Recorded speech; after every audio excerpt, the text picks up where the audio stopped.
maybe even as narrow as possible, because I'm worried about evaporative loss. Like if we cut down all these trees in this I area, know. and so it's like I know. almost putting it, and this is like where, you know, kind of permaculture is like sectors and zones stuff comes in. It's like, what if we made this thing actually long and narrow? Because like south is facing, so we could Straight literally, up and down. yeah. So yeah, but north is the top of the page, south is down below. So the sun's going to be coming in here. If we can leave all these are like 60, 70 foot tall trees. If we can leave those trees there and just carve out this long thing, it'll shade so much of this pond, versus if we run it, you know, square, we carve out a big hunk of the forest. Like you'll lose a foot or two Right. to evaporative losses a year.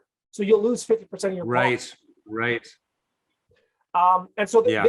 this is Yeah. another reason why, like it's kind of, the system you've got is actually really smart, because you're using the sand as an underground reservoir, Yeah. right? And then you just got a culvert that's perforated, and the water is just leaking into the culvert, and then you're pumping out of there. And the sand keeps it from evaporating. But the problem is the sand is actually leaking under the ground and continuing on down slope. And so the other reason I like this kind of bentonite liner, and if we did some kind of a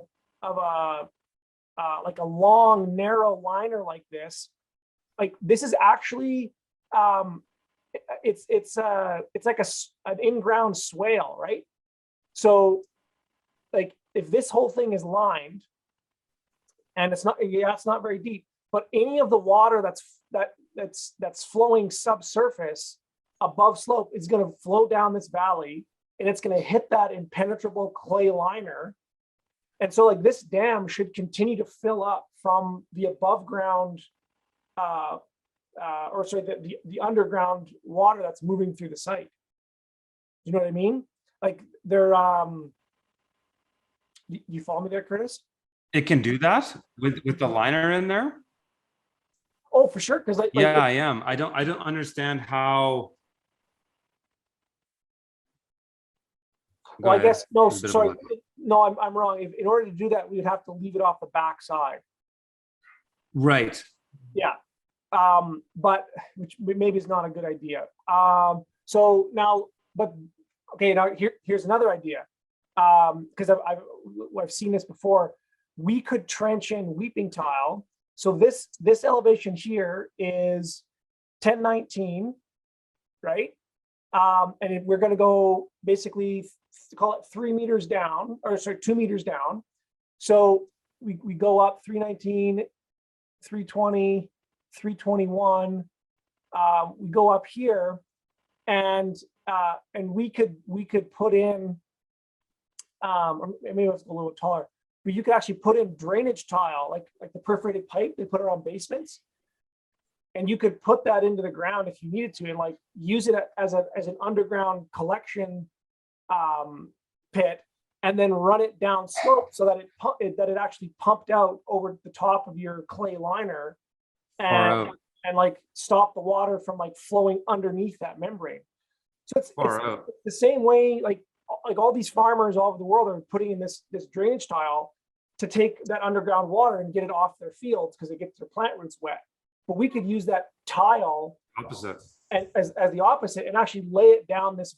We could do a trench the whole way down this valley, you know, crazy, and then use it as like actually like a collection thing to stop any water from going underneath this membrane and oozing out. I think that's a better idea. Actually, yeah. Now that I think about it, it's just like you could literally start at this valley, just trench 4 feet down, and then stop whatever 3 meters above, and then daylight it or bring it out, start bringing it out above grade, and then it would literally just drop into the top of your pond, and any water that was falling into this valley is going to get collected in there.